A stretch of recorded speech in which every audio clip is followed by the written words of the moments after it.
Okay, so we're looking at a Mercedes B200 CDI with the 2.1 Sprinter engine in it, OM651 engine.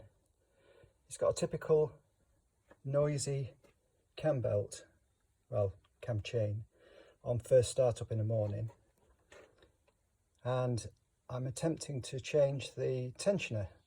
The car's only done 134,000 kilometres, about 80,000 miles, and other than that, it's in really good condition. It doesn't make a noise when it's running. It's only at the first few seconds on startup. Typical problem discussed on the internet, but I couldn't find anything on the internet regarding the transverse engine, B series or A series, with this particular engine and this particular problem. So I've started.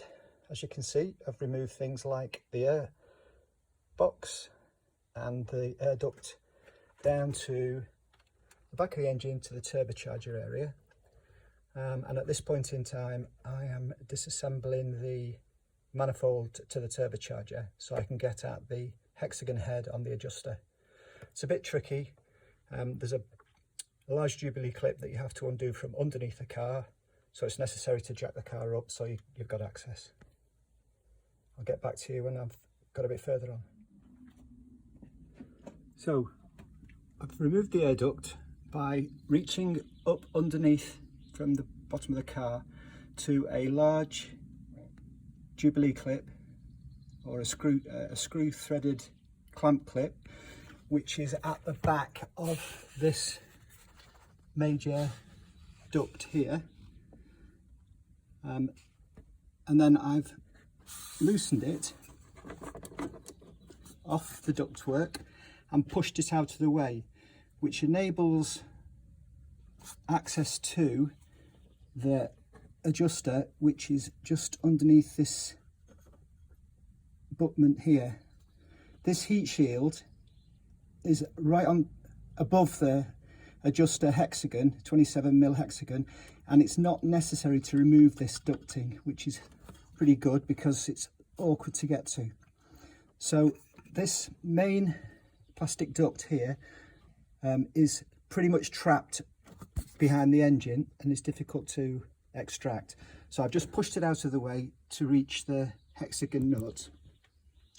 You can see the opening of the turbocharger there, and the adjuster is just up on the left hand side. Can't quite see it. Can we see it?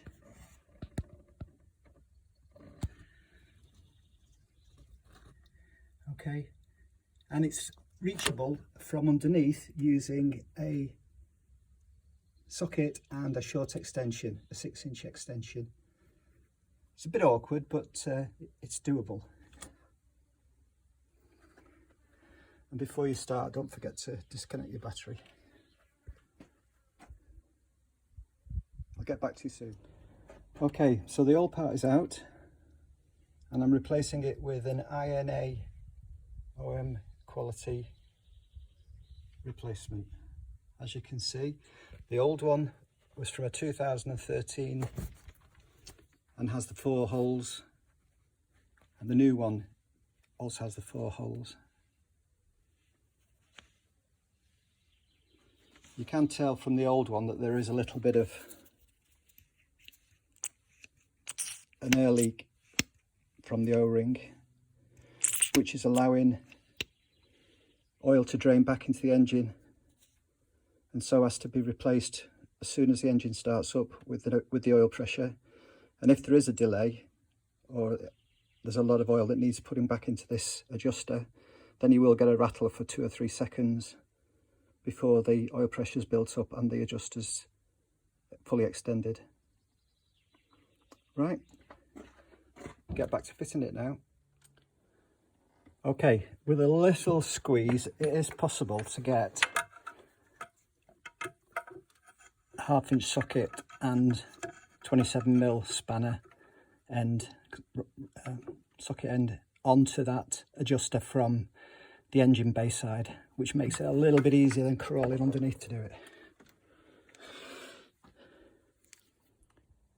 Right, it's all back together now, all screwed up. I actually have started it already to get it into my driveway. It was a little bit rattly until the oil pressure reached the new adjuster, filled it, and then it went quiet as a mouse. So let me just show you the difference in the, well, you won't see the difference, but I'll show you what it sounds like now.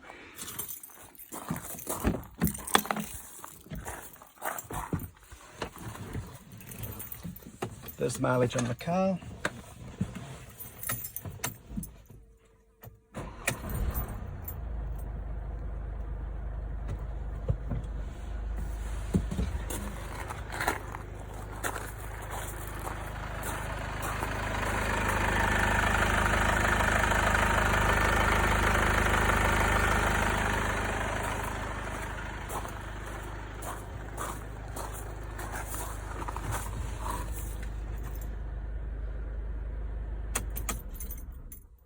Not too bad of a job. A bit fiddly, but I've done worse. Thanks for watching. Bye.